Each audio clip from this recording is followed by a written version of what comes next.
حمد و ثنا و صلاح رب العزت کی جو لائق حمد و ثنا ہے، اور درود و سلام ان ذوات مقدسہ و مطہرہ پر جو لائق درود و سلام ہیں، اور نفرت و لعنت ایسے لوگوں پر جو لائق نفرت و لعنت ہیں۔ ہمیں ناز ہے، ہمیں افتخار ہے، اللہ نے ہمیں ہادی ایسے دیے ہیں کہ جن ہادیوں کے چہرے کو دیکھیں تو چہرہ دیکھنا بھی عبادت بن جاتا ہے۔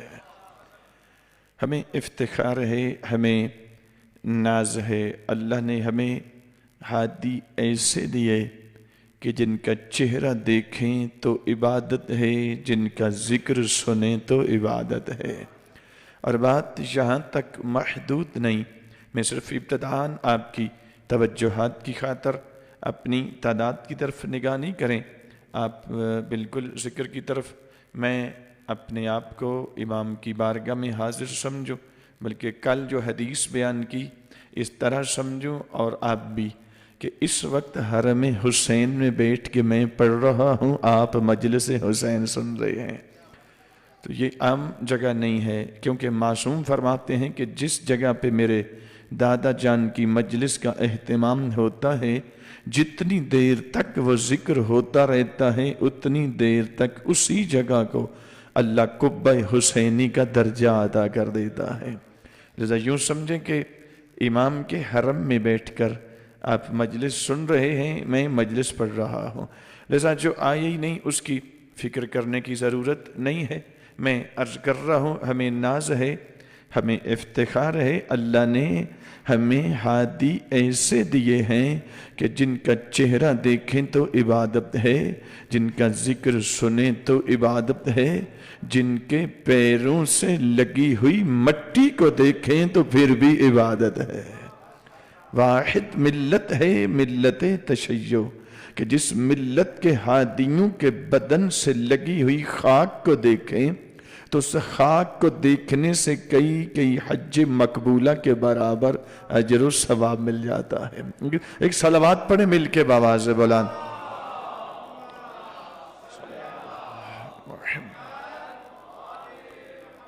اور میں نے کل عرض کی تھی کہ اللہ نے ہمیں پھر نبی ایسا دیا ہے کہ جس کے پیروں سے لگی ہوئی مٹی کی بھی اللہ نے قسمیں کھائی ہیں، اور قرآن میں فرماتا ہے لا اقسم بہذا البلد وانت حل بہذا البلد، حبیب میں کبھی بھی مکہ شہر کی قسم نہ کھاتا، لیکن اب ضرور کھاتا ہوں، کیوں کہ اس کی گلیوں میں تیرے پیروں کے نشان لگے نظر آتے ہیں۔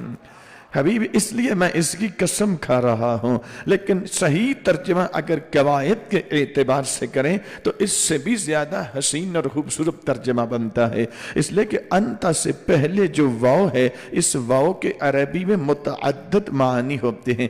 اللہ اقسم بہذا البلد وانتا حل بہذا البلد، انتا سے جو پہلے واو ہے اس کے متعدد معنی ہے۔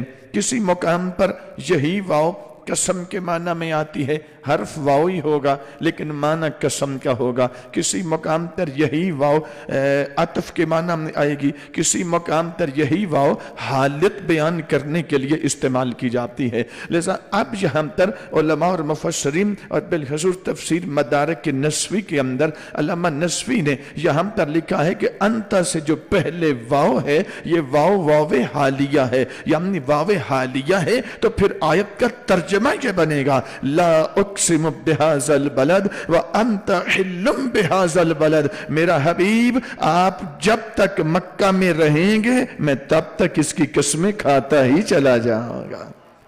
حبیب آپ کے وجود جب تک مجھے مکہ کے اندر، لیکن میں مکہ کی قسم اس لیے نہیں کھاؤں گا کہ اس میں بیت اللہ ہے، اس کی قسم اس لیے نہیں کھاؤں گا کہ اس میں حجر اسود ہے، اس کی قسم اس لیے بھی نہیں کھاؤں گا کہ اس میں قبر اسماعیل ہے، اس کی قسم اس لیے بھی نہیں کھاؤں گا کہ اس میں قبر ہاجرہ ہے، میں تو اس لیے کھاؤں گا کہ اس کی گلیوں میں تیرے پیروں کے نشان لگے نظر آتے ہیں۔ اور یہاں پر ایک قسم نہیں کھائی، اللہ نے دو قسمیں اگلی آیت میں اور کھائی ہے، فرماتا ہے لا اقسم بہذا البلد، وَأَنْتَ حِلٌّ بِهَذَا الْبَلَدِ وَوَالِدٍ وَمَا وَلَدَ، اس مکہ شہر کی قسم بھی کھاتا ہوں اور اس باپ کی قسم بھی کھاتا ہوں اور اس بیٹے کی قسم بھی کھاتا ہوں جو ہر مشکل وقت میں تیرے آگے بھی ہے تیرے پیچھے بھی ہے۔ اللہ نے مسلمان کو عمران کا کلمہ نظر نہیں آتا، اللہ عمران کی قسم کھا رہا ہے۔ اور سامعین، زندگی میں جب بھی قسم کھانے کی نوبت آتی ہے تو انسان کسی عیب دار کی قسم نہیں کھائے گا، جب بھی کھائے گا یا رحمان کی کھائے گا یا قرآن کی کھائے گا، کیوں اللہ کی نگاہ میں یا قرآن لا ریب ہے، بندے کی نگاہ میں یا قرآن لا ریب ہے یا رحمان لا ریب ہے۔ لیکن اللہ جب قسم کھاتا ہے یا عمران کی کھاتا ہے یا قرآن کی کھاتا ہے، قسم کھا کے ضمانت دے رہا ہے کہ میری نگاہ میں جتنا قرآن لا ریب ہے اتنا عمران لا ریب ہے۔ توجہ فرما رہے ہیں صاحبین کرام؟ تھوڑے سے بکھرے ہیں، اگر آپ تھوڑی سی زحمت اور کریں اور تھوڑے سے آگے تشریف لائیں، ماحول تھوڑا سا بہتر ہو جائے۔ مشکل نہیں ہے، تعداد اگر کم ہے تو کوئی فرق۔ اللہم صلی علی محمد وعلی محمد۔ توجہ ہے سامعین گرامی، اللہ رب العزت نے متعدد اشیاء کی قرآن کے اندر قسمیں کھائی ہیں۔ کسی مقام پر ایک چیز کی قسم کھائی، کسی مقام پر دو چیزوں کی قسمیں کھائی، کسی مقام پر تین قسمیں کھائی، لیکن اسلوب یہ رکھا ہے کہ قسم پہلے کھاتا ہے، ذکر بات نہیں کرتا ہے۔ لیکن جب نبی کی باری آتی ہے، اللہ ترتیب بھی بدل دیتا ہے، اسلوب بھی بدل دیتا ہے۔ ہر مقام پر قسم پہلے کھاتا ہے، ذکر بات نہیں کرتا ہے۔ والعصر ان الانسان لفی خسر، العصر کی قسم، انسان خسارے میں ہے، قسم پہلے کھائی، خسارہ انسان کا تذکرہ اللہ نے بات نہیں کیا۔ والشمس وضحاها والقمر اذا تلاها، 11 قسمیں اس سورہ کے اندر اللہ نے مسلسل پہلے کھائی ہیں۔ مومن کی فلاح کا تذکرہ اللہ نے بات نے کیا ہے۔ طے یہ ہے کہ ہر مقام پر جب بھی قسم کھاتا ہے، قسم پہلے کھاتا ہے، ذکر بات نہیں کرتا ہے۔ لیکن جب نبی کی باری آتی ہے، اللہ لہجہ ہی بدل دیتا ہے، ترتیب بھی بدل دیتا ہے۔ فرماتا ہے یاسین والقرآن الحکیم انک لمن المرسلین، قسم پہلے کھاتا ہے، ذکر بات نہیں کرتا ہے۔ لیکن جب نبی کی باری آتی ہے، اللہ نبی کو سید پہلے کہہ رہا ہے، قرآن کی قسم بعد میں کھا رہا ہے۔ سامن، اس کی وجہ کیا ہے؟ اس کا ایک ہی سبب ہے کہ قرآن معجزہ ہے، نبی معجز نما ہے۔ معجزہ آ سکتا ہی نہیں جب تک معجز نما موجود نہ ہو۔ اچھا، معجزہ کے لیے جہاں پہ ایک شرط یہ ہے، میں بالکل آپ کی تقریب ذہنی کی خاطر ابتداً ایک جملہ کہہ رہا ہوں، موضوع سے بالکل ایک جملہ کہہ کے مربوط ہو جاؤں گا۔ سامعین، معجزہ کی خصوصیت یہ ہوتی ہے کہ ایک تو معجز نما کے وجود کا تقدم ضروری ہوتا ہے، معجزہ کے اوپر معجز نما ہوگا تو معجزہ آئے گا۔ اور دوسری شرط یہ ہے کہ معجزہ باقی تب تک رہتا ہے جب تک معجز نما باقی ہے۔ جیسے ہی معجز نما کا وجود اٹھا، معجزہ کا وجود ختم ہو گیا۔ اس کی دسیوں مثالیں خود قرآن کے اندر موجود ہیں۔ سرکار موسیٰ علیہ السلام جب تک موجود ہیں، عصا پہ ہاتھ رکھتے ہیں، وہی سانپ بن جاتا ہے، پھر ہاتھ رکھتے ہیں، وہی درخت بن جاتا ہے، پھر ہاتھ رکھتے ہیں، وہی بارش برسانے لگتا ہے، پھر ہاتھ رکھتے ہیں، وہی دریا میں شگاف ڈال دیتا ہے، پھر ہاتھ رکھتے ہیں، وہی پتھر سے پانی نکال لیتا ہے۔ لیکن جب تک سرکار موسیٰ موجود رہے، وہ ہاتھ لگتا رہا، وہ درخت بھی بنتا رہا، وہ بارش بھی برساتا رہا، وہ پتھر سے پانی بھی نکالتا رہا، وہ دریا میں شگاف بھی ڈالتا رہا۔ پر جیسے ہی سرکار موسیٰ علیہ السلام کا وجود اٹھا، اب لاکھ امتی کا ہاتھ لگتا رہے، نہ وہ درخت بنتا ہے، نہ وہ بارش برساتا ہے، نہ وہ پتھر سے پانی نکالتا ہے، نہ وہ دریا میں شگاف ڈالتا ہے۔ اسی طرح سرکار داؤد علیہ السلام جب تک موجود رہے، لوہے پہ ہاتھ رکھتے تھے، وہی موم پگھل جاتا تھا، پھر ہاتھ رکھتے تھے، وہی موم میں تبدیل ہو جاتا تھا۔ تو جب تک سرکار داؤد موجود رہے، وہ ہاتھ لگتا تھا، لوہا پگھلتا بھی رہا، وہ موم میں تبدیل بھی ہوتا رہا۔ پر جیسے ہی سرکار داؤد کا وجود اٹھا، وہ تب سے لے کر اب تک دنیا ساری ہاتھ لگاتی رہے وہ لوہا پگھلے گا بھی نہیں، مومن تبدیل بھی نہیں ہوں گا، تو طے یہ ہوں گیا کہ معجزہ باقی تب تک رہتا ہے جب تک معجز نما باقی ہے۔ جیسے ہی معجز نما کا وجود اٹھا، معجزہ کا وجود ختم ہو گیا۔ قرآن کے لیے مسلمان کا یہ عقیدہ ہے کہ قرآن معجزہ تھا، معجزہ ہے، اور قیامت تک کے لیے معجزہ کے طور پہ باقی رہے گا۔ تو پھر تجھے سمجھ جانا چاہیے کہ اس کا باقی رہنا یہ دلیل ہے کہ معجز نما ابھی مٹا نہیں، ابھی موجود ہے۔ آپ سلامت رہیں۔ معجزہ باقی تب تک رہتا ہے جب تک معجز نما باقی ہے۔ فرق صرف اتنا ہے، معجز نما کبھی نبی کی شکل میں، کبھی علی کی شکل میں، کبھی حسن کی شکل میں، کبھی حسین کی شکل میں، کبھی سید سجاد کی شکل میں، کبھی سرکار باقر کی شکل میں، کبھی سرکار حجت کی شکل میں۔ اور اس لیے اللہ رب العزت نے نبوت کو ختم کرنے کے ساتھ نظام ہدایت کو ختم نہیں کر دیا، ختم نبوت کا اعلان کیا، ابتدائے ولایت کا بھی اعلان کر دیا، تعارف کرا دیا۔ ولایت کس کو کہتے ہیں؟ بالکل موضوع سے مربوط ہوں گے بڑی تیزی کے ساتھ۔ ولایت کس کو کہتے ہیں؟ میں نے ابتداً کل تھوڑا سا اس کا تعارف کرایا تھا، لغت کے اندر ولایت کیا ہوتی ہے۔ میں یہاں سے گفتگو شروع کرنے لگا ہوں۔ ایک صلوات پڑھیں مل کے بابا سے بولا۔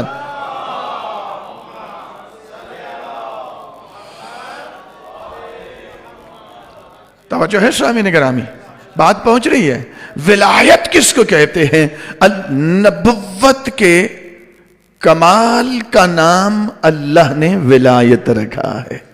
یعنی نبوت جب اپنے کمال پہ جائے، اس کمال کو اللہ ولایت کا درجہ دیتا ہے۔ انما ولیکم اللہ ورسولہ والذین آمنوا الذین، اللہ بھی ولی، اس کے رسول بھی ولی، اور وہ بھی ولی جو پڑھتے نماز ہیں اور حالت رکوع میں دیتے زکوٰۃ ہیں۔ سامعین گرامی، اس کا شان نزول یقیناً آپ جانتے ہیں۔ ایک روایت آدھی آپ نے سنی ہے، میں تھوڑا سا مکمل حصہ آپ کی خدمت میں پیش کر کے اس کے لغت کے اندر ولایت کیا ہوتی ہے اس تک چلا آؤں گا۔ روایات یہ ہیں، امیر المومنین بھی مسجد نبوی میں، نبی اکرم بھی مسجد نبوی میں، سائل نے سوال کیا۔ ایک روایت یہ ہے کہ امیر المومنین حالت رکوع میں ہیں اور اپنا ہاتھ اٹھاتے ہیں، اس کو انگلی کا اشارہ کرتے ہیں، وہ آپ کے میرے مولا کی انگلی سے انگوٹھی اتار لیتا ہے، اللہ یہ آیت نازل کر دیتا ہے۔ لیکن ایک اور روایت ہمارے اہل سنت بھائیوں کے مفسرین نے اس روایت کو نقل کیا ہے کہ نہیں، علی مولم نے ہاتھ بلند نہیں کیا، ادھر سائل نے ارادہ کیا، ادھر سائل نے سوال کیا، علی نے ارادہ کیا، فتار الخاتم الی السائل، انگوٹھی خود بخود اڑ کے سائل کے پاس چلی گئی۔ امیر المومنین حالت رکوع میں ہیں، آیت ولایت آ گئی۔ اب ایک صاحب تھے، ان کو بڑی حسرت، بڑا رشک ہوا، میں یہی ادب کے ساتھ یہ لفظ کہہ رہا ہوں ورنہ کچھ اور تھا، رشک ہوا، دل چاہا کہ یہ ترتیب تو بڑی اچھی ہے، طریقہ بہت اچھا ہے، اس طریقے سے اگر انگوٹھی دیں زکوٰۃ حالت رکوع میں تو آیت ولایت آ جاتی ہے۔ اپنے غلام سے کہا چلیں آج میں مہنگی سی انگوٹھی پہنتا ہوں، سونے کی انگوٹھی میں پہنتا ہوں، جب میں رکوع کی حالت میں جاؤں تو پیچھے سے سوال کر دینا۔ اب وہ صاحب بالکل پری پلان اس طرح حالت رکوع میں گئے، دوسری رکعت تھی، رکوع کی حالت تھی۔ صاحب نے گرامی، سائل نے پیچھے سے سوال کیا، ہے کوئی اللہ کا بندہ جو اپنی انگوٹھی آج مجھے زکوٰۃ کے طور پر حالت رکوع میں عطا کر دے؟ حضرت صاحب نے ایسے ہاتھ بلند کیا، انگلی کا اشارہ کیا، اس نے آ کے انگوٹھی اتار لی۔ رسول اللہ کے پاس، یا رسول اللہ کوئی آیت آئی ہے؟ فرمایا کوئی نہیں آئی۔ کہا مولا انگوٹھی تو میں دے کر آیا ہوں۔ فرمایا پھر آیت کوئی نہیں آئی۔ دوسرے دن پھر اسی طرح کی قیمتی انگوٹھی لی، پھر اسی طرح سائل نے سوال کیا، اس نے پھر ہاتھ بلند کیا، دیکھ کر پھر نبی کی بارگاہ میں حاضر ہوئے، یا رسول اللہ آج کوئی آیت آئی ہے؟ فرمایا آج بھی کوئی نہیں آئی۔ وہ تیسرے دن پھر انگوٹھی دی۔ روایات دو طرح کی روایات ہیں، ایک روایت یہ ہے کہ 40 دن تک یہ مسلسل سونے کی انگوٹھی پہن کے آتے رہے، سائل مانگتا رہا اور یہ صاحب دیتے رہے، اور دوسری روایت یہ ہے کہ نہیں، 60 دن تک مسلسل یہ انگوٹھی دیتا رہا۔ وہ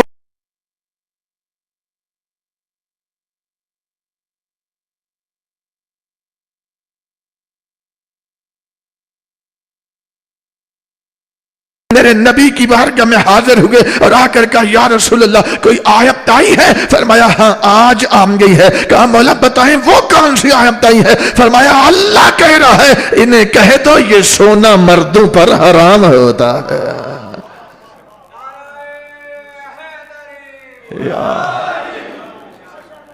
انہیں کہہ دو یہ سونا مردوں پر حرام ہوتا ہے۔ بس میرے محترم سامعین گرامی، علی سے حسد کریں تو پھر نتیجہ عزت نہیں ہوتی، پھر ولایت نہیں ملتی۔ ولایت کا ایک اپنا معیار ہے، ولایت کے اپنے مراحل ہیں، ولایت کے اپنے مبادی ہیں، ولایت کے اپنے جنبے ہیں۔ یہ تھوڑا ہی ہے کہ نقل کرنے سے بندہ ولی بنتا ہے۔ نقل کرنے والا نقل ساز تو ہو سکتا ہے، ولی اللہ نہیں بنتا۔ ولایت استفائیہ ولایت کا پہلا مرحلہ ہے، ولایت تنفیذیہ ولایت کا اگلا مرحلہ ہے، پر ان مراحل پر آئے گا کون؟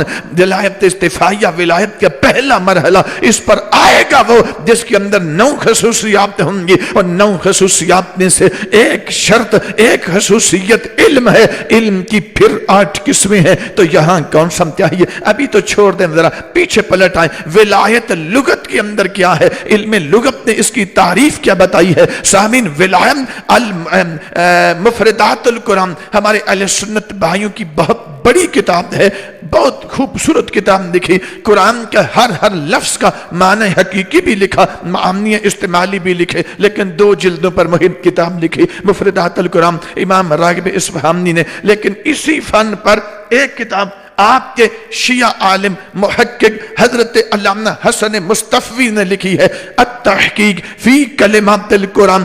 قلم توڑ کے رکھ دیا اس عنوان پہ، قرآن کی تفسیر لغوی کرتے ہوئے 14 جلد پر محیط یہ تفسیر ہے۔ جلدیں تو اتنی زیادہ نہیں ہے، لیکن جو مطالب بیان کیے تشیع کا سر فخر سے بلند کیا۔ فرماتے ہیں ولایت کس کو کہتے ہیں؟ فرماتے ہیں ولایت لغت کے اندر ایسی 2 چیزیں جو آپس میں اس طرح سے ملی ہوں، میرے ساتھ اب جڑے رہنا، ہم کو میری طرف رکھنا، ایسی 2 چیزیں جو آپس میں اس طرح سے ملی ہوں کہ جو بھی ان کا غیر ہے ان کے درمیان میں حائل ہو ہی نہ سکتا ہو۔ ان کا ملنا اور غیر کو درمیان میں نہ آنے دینا، عربی میں اسے ولایت کہا جاتا ہے۔ میں آپ سلامت رہے، عربی میں اسے ولایت کہا جاتا ہے۔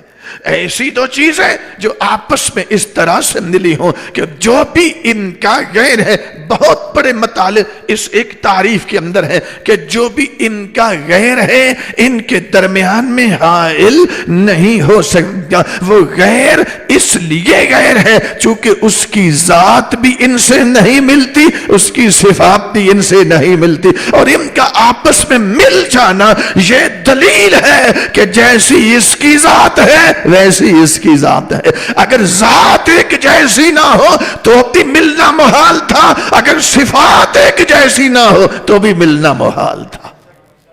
بات پہنچ رہی ہے سامعین کرام؟ ولایت ایسی 2 چیزیں جو آپس میں اس طرح سے ملی ہوں کہ جو بھی ان کا غیر ہے ان کے درمیان میں آ ہی نہ سکے۔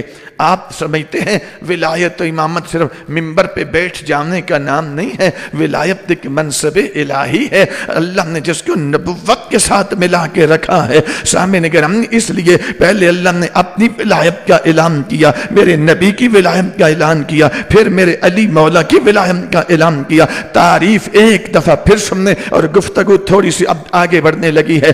ایسی 2 چیزیں جو آپس میں اس طرح سے ملی ہوں کہ جو بھی ان کا غیر ہے وہ ان کے درمیان میں حائل نہ ہو سکے، اور ان کا آپس میں مل جانا یہ دلیل ہے کہ جیسی صفات ادھر ہیں ویسی صفات ادھر ہیں، ورنہ صفات ایک جیسی نہ ہوتی یہ مل نہ سکتے، یہ مل نہ سکتے ولایت کا تحقق محال ہو جاتا، ولایت ہو ہی نہ سکتی تھی۔ اب آئیں اسی کی مثال میں خود قرآن کی آیت سے دیتا ہوں۔ اللہ سورہ نساء میں فرماتا ہے یا ایھا الذین آمنوا اطیعوا اللہ واطیعوا الرسول واولی الامر منکم، یا اے صاحبان ایمان اللہ کی اطاعت کرو اور رسول اور اولی الامر کی اطاعت کرو۔ غور کریں آیت کے الفاظ پر، اللہ نے یہاں پھر تین ہستیوں کا تذکرہ کیا، لیکن حکم اطاعت اللہ نے 2 مرتبہ دیا ہے۔ اطیعوا اللہ، اپنے لیے الگ سے اطاعت کا حکم دے دیا، لیکن جب نبی اور اولی الامر کا تذکرہ آیا تو اللہ نے یہ نہیں کہا اطیعوا الرسول واطیعوا اولی الامر منکم، یوں نہیں کہا، بلکہ کیا کیا؟ اطیعوا الرسول واولی الامر منکم، اطیعوا کا ایک مرتبہ حکم دے کر، ایک جیسا حکم دے کر آگے رسول کا تذکرہ بھی کر دیا، اولی الامر کا تذکرہ کر دیا، اور پھر رسول اور اولی الامر کے درمیان نے ایک واو عاطفہ لگائی۔ واو عاطفہ کا مطلب، پریشان تو نہیں ہو رہے آپ؟ واو عاطفہ کا مطلب یہ ہوتا ہے کہ جیسا حکم واو سے پہلے والی شخصیت کے لیے ہے، ویسا حکم نہیں واو کے بعد والی شخصیت کے لیے ہوتا ہے۔ اللہ نے رسول اطیعوا الرسول واولی الامر منکم، اولی الامر سے پہلے جو واو لگائی یہ واو عاطفہ ہے، اور حکم اطاعت ایک مرتبہ دیا، 2 مرتبہ دیتا نا اطیعوا الرسول واطیعوا اولی الامر منکم، تو پھر آیت کا مطلب یہ تھا رسول کی اطاعت کسی اور ممنع میں ہے، اولی الامر کی اطاعت کسی اور ممنع میں ہے، لیکن اللہ نے ایسا نہیں کیا، بلکہ ایک مرتبہ حکم اطاعت دینے کے بعد رسول اور اولی الامر کا اکٹھا تذکرہ کرنے کے ساتھ ہی یہ اعلان کر دیا کہ اطاعت ہوتی ہے حکم کے جواب میں، لذا میں اعلان کر رہا ہوں جیسا حکم میرے رسول کا ہے ویسا حکم اولی الامر کا ہے۔ تو سامن حکم ایک جیسا تب ہو سکتا ہے جب صفات ایک جیسی ہو،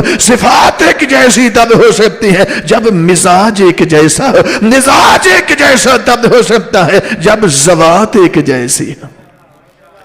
اگر ذوات ایک جیسی نہیں، صفات ایک جیسی نہیں، مزاج ایک جیسا نہیں، تو حکم ایک جیسا نہیں۔ بل اللہ رب العزت نے اس لیے جو بھی منبر پہ آ کے قابض ہو جائے وہ اولی الامر نہیں ہوتا۔ اللہ رب العزت نے قرآن، ویسے قرآن کو دیکھنا بھی عبادت ہے، اسے سننا بھی، میرے آقا فرماتے النظر الی القرآن عبادہ، قرآن کو دیکھو اسے دیکھنا عبادت ہے۔ ایک اور حدیث میرے نبی نے فرمائی النظر الی الکعبہ عبادہ، کعبہ کو دیکھو اسے دیکھنا بھی عبادت ہے۔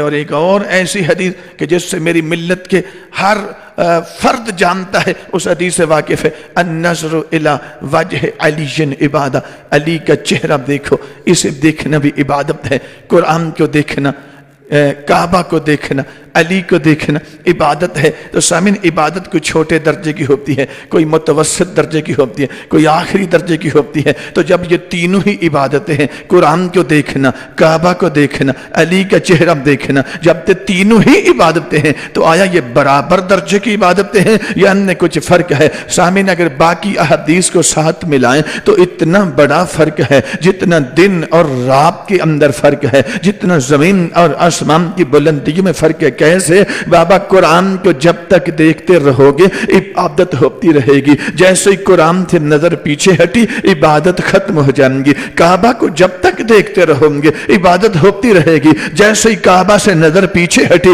عبادت ختم ہو جائے گی۔ علی وہ ذات ہے جس کی محبت دل میں رکھ کے تو بازار میں چلا جا، وہاں بھی عبادت ہے۔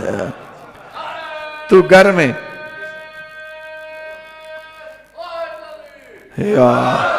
تو گھر میں چلا جا، یہ وہاں بھی عبادت ہے۔ تو بستر پہ چلا جا، یہ وہاں بھی عبادت ہے۔ تو سامعین بہت بڑا فرق ہے۔ ہاں میرے محترم سامعین، اس لیے اللہ رب العزت نے یہاں پہ بتایا کہ رسول اور اولی الامر کی اطاعت ایک جیسی ہے۔ یہ نہیں ہے کہ رسول کی اطاعت تو مطلق ہے، یعنی ہر امر و نہی میں رسول کے امر و نہی پر عمل کرنا واجب ہے، لیکن اولی الامر کی کوئی مان لے اور کسی میں کی تقسیم کر دے۔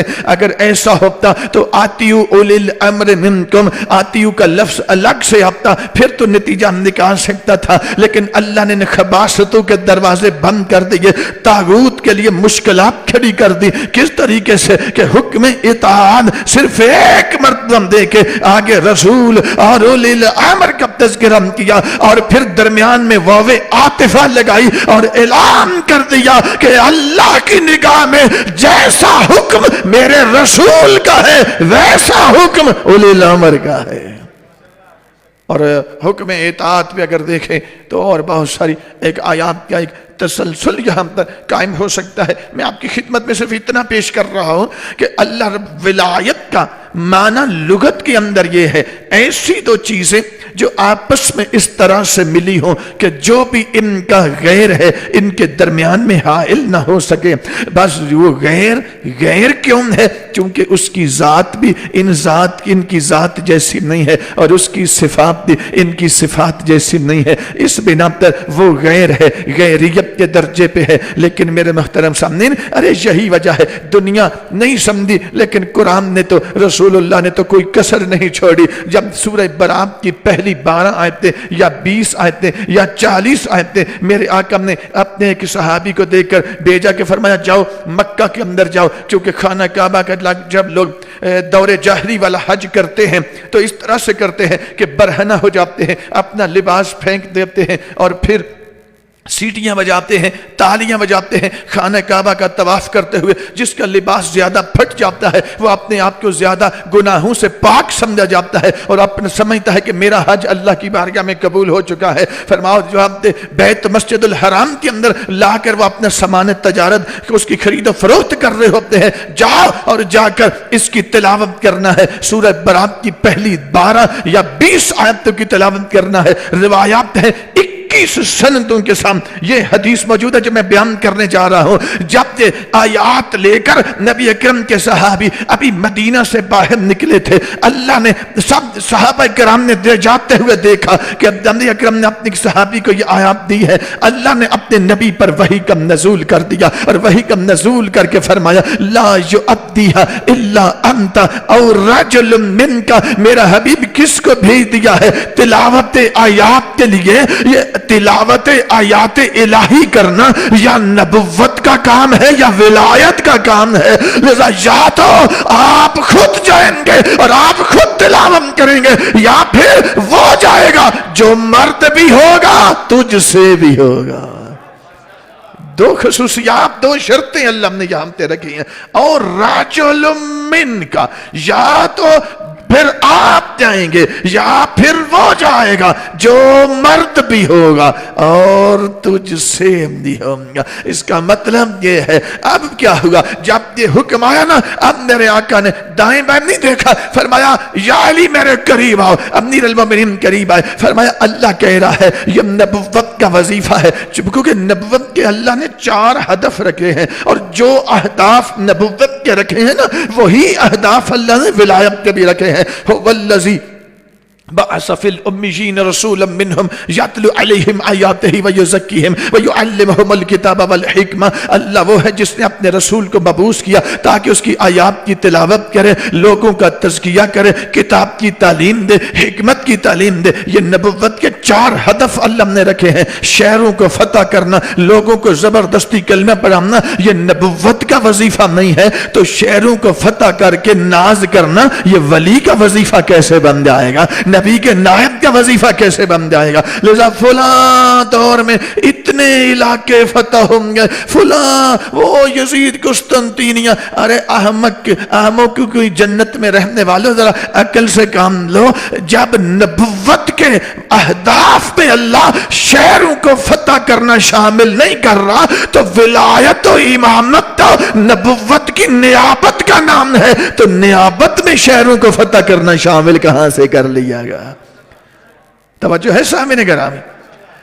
ایک مرتبہ میرے آقا فرماتے ہیں یا علی جاؤ، اللہ کہہ رہا یا تو میں جاؤں یا پھر وہ جائے جو مرد بھی ہوگا مجھ سے بھی ہوگا، اور میں یہ خیبر میں کہہ چکا ہوں مرد بھی تو ہے مجھ سے بھی تو ہے۔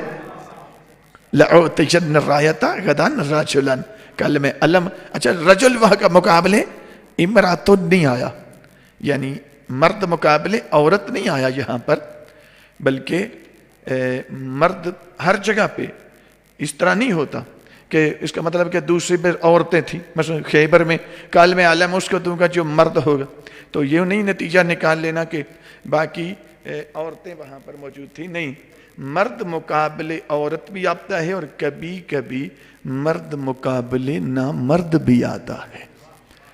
جیسے امیر المومنین جنگ صفین میں اپنی سپاہ کو حکم دیتے ہیں آگے بڑھو اور حملہ کرو.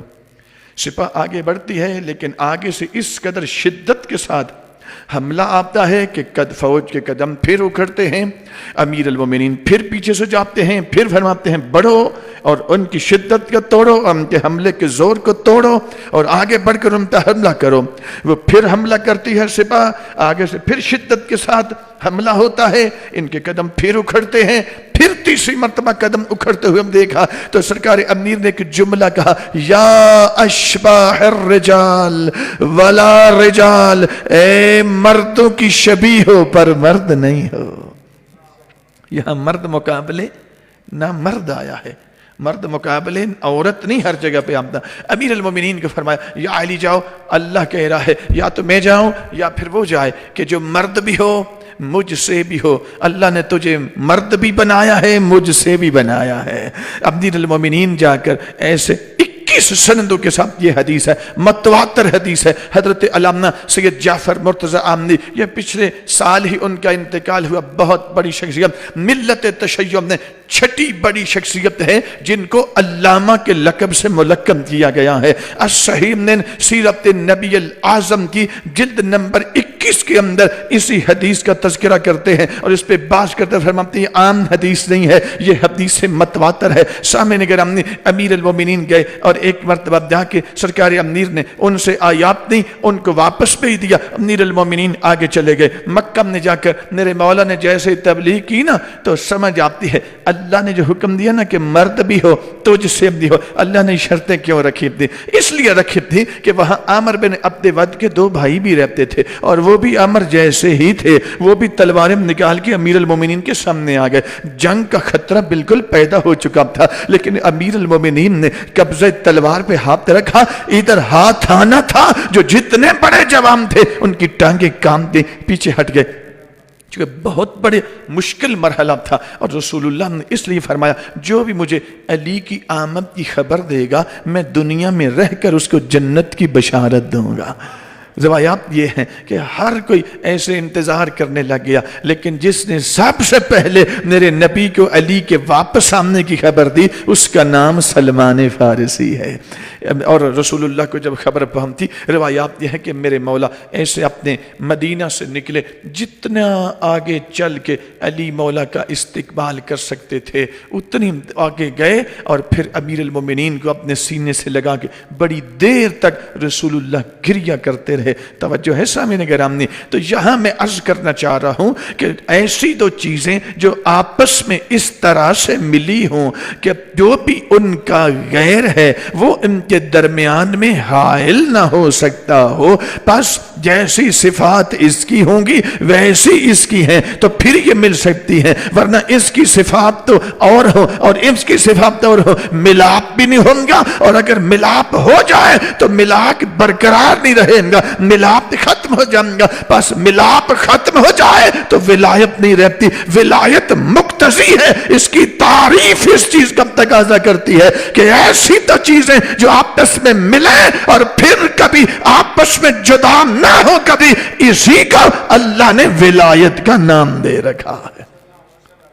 ایک تو بس یہاں پر خصوصیات کی طرف ہمیں آگے کچھ بڑھنا ہوگا کہ جیسی طہارت وجود مصطفیٰ میں ہے ویسی طہارت اس ولی کے وجود میں ہوگی تو ولایت ہوگی. اگر ایسی نہیں ہے تو کچھ اور ہے، ولایت نہیں ہے. چونکہ ایسی 2 چیزیں جو آپس میں اس طرح سے ملی ہوں، جو پھر کبھی آپس میں جدا نہ ہوئی ہوں، اس کا نام ولایت رکھا گیا ہے. ہاں میرے محترم، البتہ میں ابھی جو تعریف کر رہا ہوں یہ لغت کے اندر ہے، علم الکلام کے اندر وہ جب یہاں تک پہنچیں گے تو انشاءاللہ میں وہ آپ کی خدمت میں اس مرحلے پہ گفتگو کریں گے، لیکن یہ ایک سیکوینس کے ساتھ ہی ہمیں آگے بڑھنا ہوگا. ایک صلوات پڑھیں مل کے باواز سے، بولا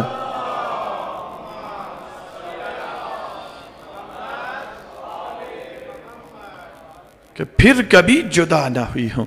لہذا میرے محترم سامعین ایسا نہ ہو کہ ایک کی عقل تو کمال کے درجے پہ ہو اور دوسرے کو بخار تیز ہو جائے تو اول پھول کہنا شروع ہو جائے. نہیں میرے محترم سامنے، ایک کی عدالت تو درجہ کمال پہ ہو اور دوسرا کبھی تو عدل کر لیتا ہے اور کبھی عدل کرنے کی صلاحیت ہو بیٹھتا ہے یا کبھی کسی کی سفارش کو مان لیتا ہے. ادھر تو منبع عدالت ہو اور ادھر کبھی عدل ہے کبھی ظلم ہے، تو سمجھ لینا کچھ اور ہے. ولایت بھی نہیں ہے، امامت بھی نہیں ہے. ولایت برقرار تب رہ سکتی ہے کہ جیسی عدالت وجود مصطفیٰ میں ہے ویسی عدالت اس ولی کے وجود میں ہے تو پھر ولایت ہے. اگر ویسی نہیں ہے تو پھر سمجھ لینا. البتہ یہی وجہ ہے میرے محترم سامنے. ایک مرتبہ امام رضا علیہ السلام جب مرو کے مقام پر پہنچتے ہیں اور میرے مولا کے اس دور میں ایک مومن ہے جس نے رات کو خواب نے دیکھا کہ رات کو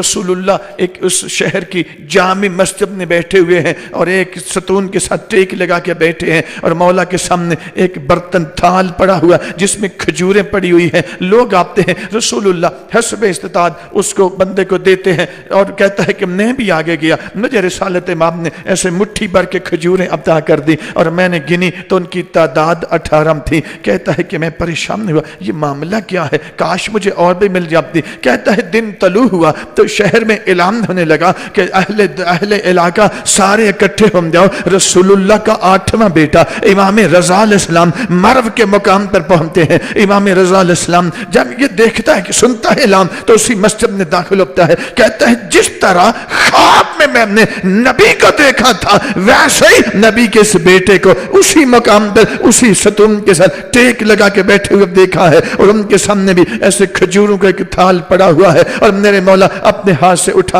کے اس دبا کی لوگوں کو دیتے جاتے ہیں. کہتے ہیں میں آگے بڑھا، میں نے آگے بڑھ کے میں نے کہا مولا مجھے بھی عطا کریں. امام نے مٹھی بھری اور اس کو دے دی. اس نے کہتا ہے کہ میں نے شمار کی تو ان کی تعداد بھی 18 تھی. کہ میں نے کہا مولا کچھ اور عطا فرمائے. اب سنے ولی اس کو کہتے ہیں، ولی وہ نہیں ہوتا جس کو پتہ ہی نہ چلے بچہ کس کا ہے بچی کس کی ہے. ولی اس کو کہتے ہیں جب اس نے کہا ہم نے مولا کچھ اور اضافہ کر دے.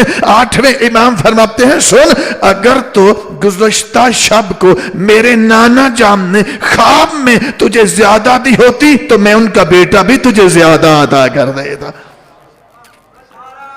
تو جیسی تقسیم نبی کی ہے ویسی تقسیم اگر ان سے ملی ہوئی شخصیت کی ہے تو ولایت ہے، اور اگر ویسی نہیں ہے تو پھر سمجھ لینا کچھ اور ہے، ولایت نہیں ہے. ارے بھائی گھبرانا نہیں ہے، ابھی تو مجلس میں تو شروع کر رہا ہوں، بھی 2 حصے مجلس کے اور باقی ہیں. اور میرے محترم سامنے نے گرامی یہ تو میرے 8ویں مولا ہے. اسی میرے 8ویں امام کے دادا جان امیر المومنین کی عدالت کا کیا کمال ہے کہ جب میرے مولا علی ایسے خانہ کعبہ میں تشریف فرما ہوتے ہیں اور ابو جہل نے اس زمانے کے اندر ایک بہت بڑا سانپ پال رکھا ہے. وہ سانپ ہر پیدا ہونے والے بچے کے پاس جا کے چھوڑ دیا جاتا ہے. وہ سانپ اگر بچے کو ڈس لیتا ہے تو سمجھا جاتا ہے کہ یہ بچہ حرامی ہے، اس کی پیدائش جو ہے وہ ناجائز طریقے سے ہوئی ہے. لیکن اگر وہ بچے کو سانپ ڈستا نہیں چھوڑ دیتا ہے تو سمجھا جاتا ہے ایک پیمانہ بنا رکھا تھا، سمجھا جاتا ہے کہ بچہ حلالی ہے، اپنے باپ کا ہے. تو سامعین کرام ایک اپنا پیمانہ بنا رکھا تھا اپنی عقل و فہم کے مطابق، اپنے شعور کے مطابق کہ اس سے حلالی اور حرامی میں فرق نکالا جاتا ہے. پر علی مولا جب 13 رجب کو کعبہ میں آئے، ابو جہل وہی سانپ دے کر میرے علی مولا کے قریب آیا. اس نے علی مولا کے قریب آ کے سانپ چھوڑ دیا، پر اسے پتہ نہیں تھا آج آنے والا بدل چکا ہے. جو پہلے آتے تھے وہ اور ہے، جو آج آیا ہے وہ اور ہے. ادھر سانپ نے منہ کھولا، ادھر علی نے آتے ہی 2 ننھی انگلیاں سانپ کے منہ میں دے کر برابر 2 حصوں میں تقسیم کر کے آتے ہی یہ اعلان کر دیا دنیا والوں جس کے بچپن کا یہ کمال ہو اس کی جوانی کا کیا کمال ہوگا. میں کہتا ہوں یا امیر المومنین مولا آپ نے تو سانپ کو آتے ہی تقسیم کر دیا. مولا اس سے تو فرق نکالا جاتا تھا کہ حلالی کون ہے حرامی کون ہے. مولا اب کیا بنے گا؟ آپ نے آتے ہی اس کو تقسیم کر دیا. تو عجب نہیں امیر المومنین کی بارگاہ سے آواز آئے سمجھنے کی کوشش کر، سانپوں کے ڈسنے سے اور سانپوں کے چھوڑنے سے حلالی اور حرامی ہونے کا فرق نہیں نکالا جاتا، تو مولا پھر کیسے نکالا جائے گا؟ فرمایا اس کا جواب میرے نبی نے جو دیا ہے کہ اگر فرق نکالنا چاہتے ہو ایک مرتبہ علی کا نام لے لو، چہرہ مرجا جائے تو حرامی ہے، کھل جائے تو حلال ہے۔ جس علی کے نام میں یہ طاقت ہو کہ حلالی اور حرامی میں فرق کر دیتا ہے، اور یہ کسی ایک دور کے لیے نہیں کہ اس دور کے اندر نہیں، 1400 سال سے لے کر آج تک، آج سے لے کے عصر ظہور تک، عصر ظہور سے لے کے قیامت تک میرے آقا نے پیمانہ دیا ہے کہ جس خاندان سے بھی کوئی تعلق رکھتا ہو، جس قبیلے سے تعلق رکھتا ہو، چہرہ مرجا گیا تو حرامی ہوگا، کھل گیا تو حلالی ہوگا۔ جس علی کے نام میں اتنی طاقت ہے، اس لیے علی کو فاروق کہا گیا۔ فاروق اعظم ایک رتبہ ہے، صدیق اکبر ایک رتبہ ہے، اور فاروق اعظم صدیق اکبر سے بڑا رتبہ ہے۔ اب ظاہر ہے میرے پاس اتنا وقت نہیں ہے کہ میں اس کو ڈیفائن کروں، ورنہ فاروق اعظم بنے گا وہ جو پہلے صدیق بن چکا ہو، اور صدیق بنے گا وہ جو پہلے صادق بن چکا ہو، اور صادق بنے گا وہ جو پہلے طاہر بن چکا ہو، اور طاہر بنے گا وہ جو پہلے صفوت اللہ کی منزل پہ فائز ہو چکا ہو۔ جو اس فائب کی منزل پہ نہیں ہے وہ طاہر نہیں ہے، جو طاہر نہیں وہ صادق نہیں، جو صادق نہیں وہ صدیق نہیں، جو صدیق نہیں وہ فاروق نہیں۔ مرحلہ وار چلنا پڑے گا۔ اس طرح تھوڑا ہی ہے کہ جس کا جی چاہے یہ میں بن جائیں اور یہ آپ بن جائیں، نہیں میرے محترم سامعین، یہاں فرق کرنا ہوگا، اس کو سمجھنا ہوگا۔ بس میرے محترم سامعین، ولایت ایسی دو چیزیں، صرف مختصر سا آج میں آپ کی خدمت میں پیش کر سکا ہوں کہ ولایت ایسی دو چیزیں جو آپس میں اس طرح سے ملی ہوں کہ پھر کبھی آپس میں جدا نہ ہوں۔ اگر جدا ہو جائیں تو ولایت نہیں ہے، جدا نہ ہو تو سمجھ لینا جدا اس لیے نہیں ہو رہی کہ چونکہ صفات بھی ایک جیسی ہے، مزاج بھی ایک جیسا ہے، ذات بھی ایک جیسی ہے۔ جب یہ تینوں چیزیں آپس میں ایک جیسی ہوں گی اور یہ مل جائیں گی، اسی ملنے کا نام اور پھر کبھی جدا نہ ہونا، اسی کا نام اللہ نے ولایت رکھا ہے۔ بآواز بلند صلوات۔